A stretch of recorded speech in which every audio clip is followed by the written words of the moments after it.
नमस्कार मित्रों, आज के संवाद में आपका स्वागत है। आज हम बहुत ही इंटरेस्टिंग टॉपिक के ऊपर बात करने वाले हैं और वो है कि क्या रेमेडी से फ़ायदा होता है। बड़ा कॉमन क्वेश्चन है ये। अक्सर लोगों का ये सवाल आता है कि जी जो हम उपाय करते हैं उससे कुछ फ़ायदा होता है, या यूं कह लो कि क्या हम वाकई अपनी डेस्टिनी को चेंज कर सकते हैं। ठीक है, तो मैं अपने नोट्स से शुरू करता हूँ, पर नोट्स अपने शुरू करने से पहले मैं बड़ी एक इंटरेस्टिंग बात से शुरू करता हूँ। ठीक है, you will be able to get the essence कि हम क्या बात करने वाले हैं साहब। तो साहब, मेरे ज्योतिष गुरु कभी कभी बड़ी इंटरेस्टिंग बात कहते थे कि as we gain the knowledge of this subject, astrology, as we gain the knowledge of this subject, we astrologers try to become the local Brahmas and rewrite the destiny of a common man. मतलब समझिएगा कि साहब, हम ज्योतिषी जैसे जैसे ज्योतिष को सीखने लग जाते हैं ना, तो हम ना एक तरह से ब्रह्मा बन जाते हैं। भाई साहब, हम आपकी डेस्टिनी को बदल देंगे। ठीक है, और कड़वी सी सच्चाई क्या है? कड़वी सी सच्चाई ये है साहब कि ज्योतिषी ना, मैं अपनी फीस डिक्लेयर नहीं कर रहा हूँ यहाँ पर, तो थोड़ा सा समझ के चलिएगा। तो ज्योतिषी ना खुद 100 रुपए में तो कुंडली देख रहा है और अपना घर चला रहा है उस 100 रुपए से, हैं? और आपको राजा बनने के नहीं, बनाने के, कि भाई साहब ये कर लो, देखो राजा बन जाओगे। तो राजा बनाने के सपने दिखा रहा है, खुद 100 में कुंडली देख रहा है और आपको राजा बनाने के सपने देख रहा है। तो बहुत ज़रूरी और बहुत इम्पोर्टेंट पॉइंट से मैं अपनी बात को यहाँ से पुरजोर शुरू कर रहा हूँ कि देखिए साहब, ज्योतिषी का काम है आपकी डेस्टिनी को पढ़ना, आपकी डेस्टिनी को लिखना नहीं। ठीक है, यहाँ तक कि आपकी डेस्टिनी को बदलने का भी ज्योतिषी का कोई अधिकार नहीं है। मेरा अधिकार ज्योतिषी के रूप में केवल इतना है कि मैं आपकी कुंडली को पढ़ रहा हूँ, आपकी डेस्टिनी को पढ़ रहा हूँ। तो यहाँ से साहब इम्पोर्टेंट पॉइंट क्या शुरू होता है, तो फिर रेमेडी की इम्पोर्टेंस क्या है। और मैंने वादा किया था कि मैं प्रॉपर एक पूरा वीडियो इस पे बनाऊंगा, और आज ऑब्वियसली मैं उसी सब्जेक्ट पे बात कर रहा हूँ, that remedy is part of destiny. अगर समस्या आपकी कुंडली दिखा रही है, आपका भाग्य दिखा रहा है, तो उस समस्या का हल भी कुंडली ही दिखाएगी। पॉइंट समझना साहब बड़े ध्यान से। आप एस्ट्रोलॉजर हैं या आप एक कॉमन मैन है, इस बात को समझिएगा कि अगर प्रॉब्लम आपकी कुंडली दिखाएगी तो उस प्रॉब्लम का सॉल्यूशन है या नहीं वो भी कुंडली दिखाएगी, और उस सॉल्यूशन से कितना रिलीफ आएगा ये भी कुंडली से समझा जा सकता है, समझने वाला चाहिए। ठीक है साहब? तो अगर सीधा एक सवाल है कि क्या रेमेडी से फायदा होता है, तो जवाब है हाँ। क्यों हाँ? क्योंकि अगर कुंडली रेमेडी के लिए आपको गुंजाइश दे रही है तो इसका मतलब वो रिलीफ के लिए गुंजाइश दे रही है। और कितना रिलीफ आएगा ये एक ज्योतिषी का एक इंटेलेक्ट है। कहाँ वो उस चीज़ को आइडेंटिफाई कैसे कर सकता है कि कहाँ रिलीफ कैसे कितना मिलेगा। ठीक है साहब? अब कुछ एग्जाम्पल समझिए कि गलती और होती कहाँ है और कितनी अकल लोग इस्तेमाल करते हैं। मेरा एक बड़ा अच्छा स्टूडेंट था, अब अच्छा था कि नहीं था ये तो अब ईश्वर ही जानता है, कि एक दिन आया कि सर आपने ना कहा था देखो जी ये योग होता है तो एक पुत्र संतान अवश्य होती है। तो मैंने कुंडली देखी, मैं कहा भाई कहा तो यही था कि एक पुत्र संतान अवश्य होती है, पर उससे पहले ये भी कहा था कि रेमेडी करोगे तो एक पुत्र संतान अवश्य होगी। So technically remedy is part of your destiny. शायद आप थोड़ा थोड़ा अब इस पॉइंट को समझ पाएंगे। ठीक है, एक और एग्जांपल, अभी कुछ दिन पहले का ही केस है कि कोई कुंडली मिलवाने आई, माँ बेटी आई, तो मैंने कुंडली मिलाई और साथ मैंने बताया कि देखो जी शादी के बाद 1 साल अभी बड़ा प्रॉब्लम वाला है। तो अब वो शादी हो गई है, 2-3 महीने हो गए शादी को, तो अब थोड़ा प्रॉब्लम आने लग गई। तो उसकी मदर ने एक बड़ा इंटरेस्टिंग कमेंट दिया मेरे को, और जो मेरे को सेंसिबल लगा। कहता देखो जी आपने जब ये बात बोली थी ना, मेरे को तो समझ आ गई थी, मेरी बेटी को समझ नहीं आई थी। तो रिलीफ मिलना ना मिलना, इस पे मैं ऑलरेडी एक शादी के तो एक मैं ऑलरेडी वीडियो डाल चुका हूँ।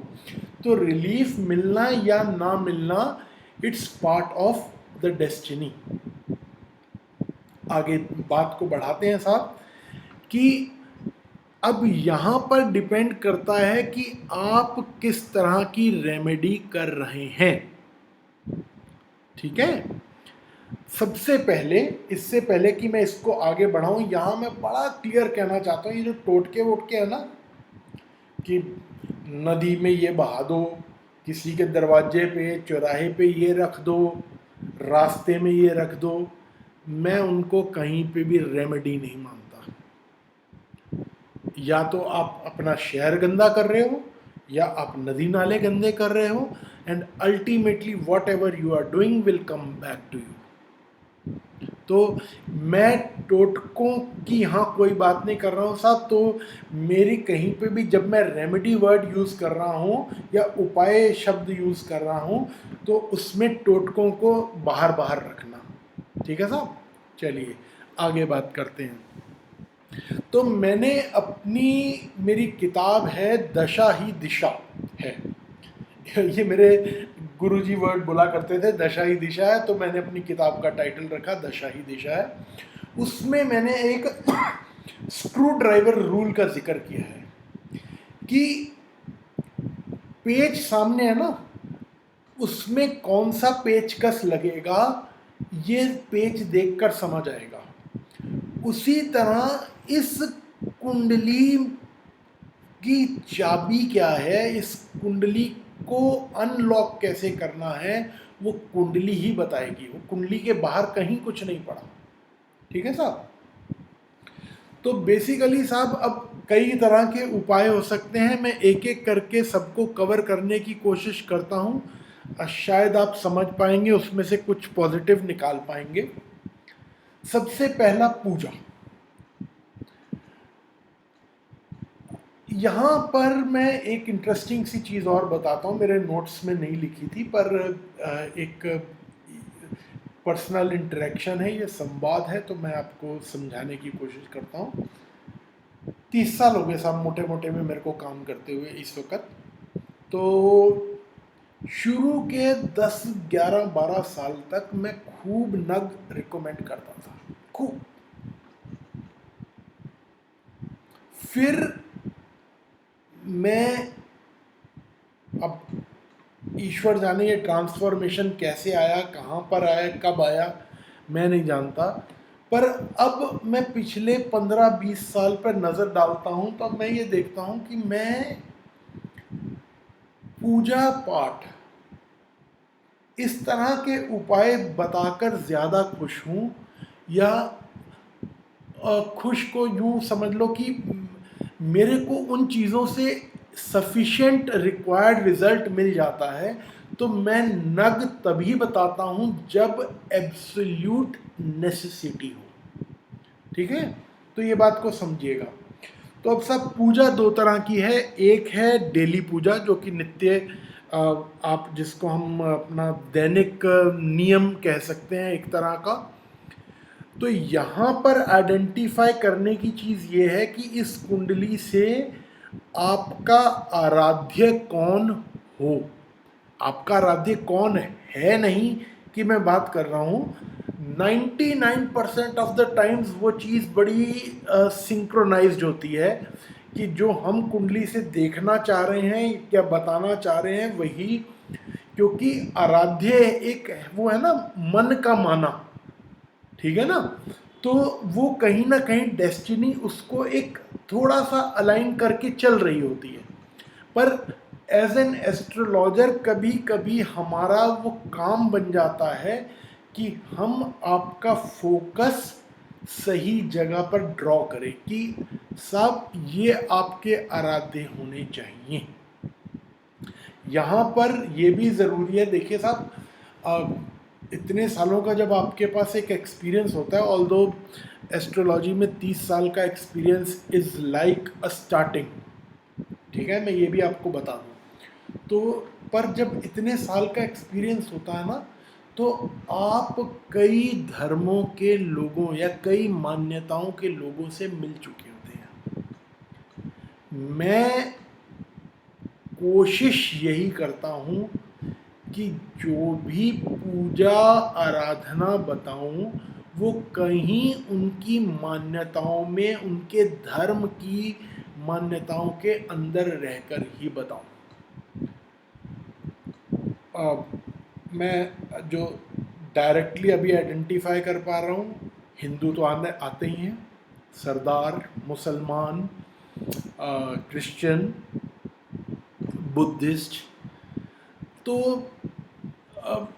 जो नोन है उनमें ज्यूज भी मेरे को याद है कुछ। तो जो नोन है कि अगर पूजा पाठ भी बताना है तो वो आप ही की धार्मिक मान्यताओं के अंदर बताई जाए। फिर कुछ पूजाएं होती हैं जो विशेष पर्पसेस के लिए होती हैं साहब, ठीक है। अगली इंपॉर्टेंट रेमेडी जो कि बहुत कॉमनली नोन है, नग, जेम्स। अब साहब कम से कम मेरे आगे पत्थर मत भूलिएगा, ठीक है। हम जेम्स कहते हैं, उन्हें जेम्स ही कहिएगा, स्टोन ना कहिएगा उनको साहब, ठीक है। तो अब ये सबसे ना ट्रिकी पार्ट है कि ज़्यादातर ज्योतिषियों को पता ही नहीं कि कौन सा नग सजेस्ट करना चाहिए। बड़े कॉमन एग्जांपल देता हूँ, कुछ लोग वीडियो देखते हुए जब मेरी बात सुनोगे तो समझोगे भी और हंसोगे भी कि जी गुस्सा बड़ा आता है ना, मोती पहना दो, ठीक है, दिमाग ठंडा रहेगा, या शादी नहीं हो रही, पुखराज पहना दो, शादी हो जाएगी। मोस्ट इडियोटिक एग्जाम्पल्स कि ज्योतिषियों को पता ही नहीं कि नग कब कौन सा कैसा पहनाना चाहिए। दूसरी ऐसे ही बेवकूफ़ियों की कि वो जो बड़ा कॉमन है, कहीं पर भी देखो, हो सकता है कहीं मेरे ब्लॉग पे भी लिखा हुआ मिल जाए, तो कि सूर्य के लिए माणिक पहन लो, चंद्रमा के लिए मोती पहन लो।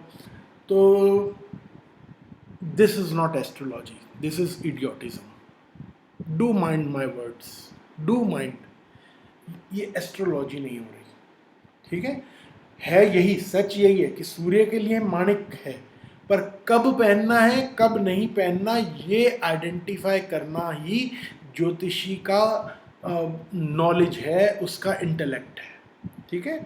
और सबसे बड़ा ब्लंडर जो ज्योतिषी करते हैं नग के मामले में, कि होता ही है, अब मैंने किसी को ना कोई नग बता दिया, अब नग बता दिया जी, वो ना हमने किसी दूसरे पंडित से पूछा था जी, वो कह रहा था जी ये नग पहन लोगे ना तो आपकी कुंडली का ना 6ठा घर या 8वां घर बली हो जाएगा, प्रॉब्लम तो और बढ़ जाएगी, और वो नग नहीं पहनते, आप कुछ नहीं कर सकते। जब जातक ही खुद अपना भला ना करना चाहता हो, या देखिए अब इसमें जातक का भी कसूर नहीं है, मोटा मोटा कसूर उस ज्योतिषी का है कि जिसको समझ ही नहीं थी और उसने मिसगाइड किया अपने यजमान को। ठीक है साहब। और बेस्ट, अब जहाँ ज्योतिषी बेवकूफ़ी करते हैं कि भाई इसकी कुंडली में ना गुरु तेज है, पुखराज पे ना दो। अरे बाबा, आपको एक बेसिक सेंस नहीं है कि कौन सा नग कब पहनाना चाहिए या किस सरकमस्टांसेस में पहनाना चाहिए। It's a mystery for most of the astrologers. मेरे स्टूडेंट्स के लिए नहीं होनी चाहिए, बिकॉज जब मैं पढ़ाता हूँ तो उस वक्त मैं इस चीज़ को बहुत अच्छे से समझाता हूँ। एंड होपफुली जो मेरे स्टूडेंट्स इस समय देख रहे होंगे मेरे वीडियो को, they will be able to understand and relate what I am talking about। ठीक है साहब। तो साहब मोटा मोटा मैं अपनी बात को समराइज करने की कोशिश करता हूँ कि रेमेडीज काम करती हैं प्रोवाइडेड हम हॉरोस्कोप से सही आइडेंटिफाई कर सकें कि एक्चुअली में रेमेडी क्या चाहिए, कौन सी चाहिए। ठीक है। अब मैं ऑलमोस्ट अपने हर वीडियो में बार बार एक ही बात को कहता हूँ, और वो मैं कोई अपनी दुकान चलाने के लिए नहीं कह रहा हूँ, पर एक बात को समझाने के लिए कह रहा हूँ कि हर हॉरोस्कोप को देखना एक सब्जेक्टिव मैटर है। इस हॉरोस्कोप में क्या रेमेडी चाहिए वो एक सब्जेक्टिव मैटर है साहब। ठीक है जी। तो इस बात को समझना है, और बहुत ही जल्दी मैं कोशिश करूँगा एक वीडियो ला सकूँ जिसमें कि, क्योंकि अब ये हम रेमेडी और डेस्टिनी की बार बार बात कर रहे हैं, तो वो कुछ लोग कहते हैं जी कि वो सब कुछ अगर प्री डेस्टाइंड है तो करो या ना करो हो ही जाएगा, या एक बिल्कुल डिफरेंट मत है कि साहब डेस्टिनी तो अपने हाथों में, अपने कर्मों में है। तो मैं कोशिश करूँगा कि कोई इससे रिलेटेड एक पूरी इंटेलिजेंट डिस्कशन मैं आपके सामने पुट अप कर सकूं, ताकि आप उसमें से कुछ पॉजिटिव एक्सट्रैक्ट कर सकें। ठीक है साहब। तो आशा है कि आप आज के वीडियो से, आज के संवाद से कुछ काम की जानकारी समझ पाएंगे, निकाल पाएंगे, और कुछ फ़ायदा होगा। ठीक है साहब। क्योंकि बेसिकली हम जो मेरा संवाद की जो कड़ी है साहब, उसमें मैं कोई एस्ट्रोलॉजी की कोई कोचिंग क्लासेस नहीं चला रहा हूँ, इसलिए मैं टॉपिक को बहुत ज़्यादा टेक्निकल करने की कहीं कोशिश नहीं कर रहा हूँ। ठीक है। तो मैं एक कॉमन मैन के इंटरेस्ट को, और एक तरह से आप समझ सकते हो कि मेरे स्टूडेंट्स के लिए एक रिवीजन चैप्टर है। ठीक है। तो आशा करता हूँ आपको आज की डिस्कशन से कुछ काम की जानकारी मिली होगी, कुछ यूज़फुल आप एक्सट्रैक्ट कर पाए होंगे। प्रेम व्यवहार बनाए रखिएगा साहब। आने वाले दिनों में फिर मिलेंगे किसी और संवाद की कड़ी में। नमस्कार, धन्यवाद।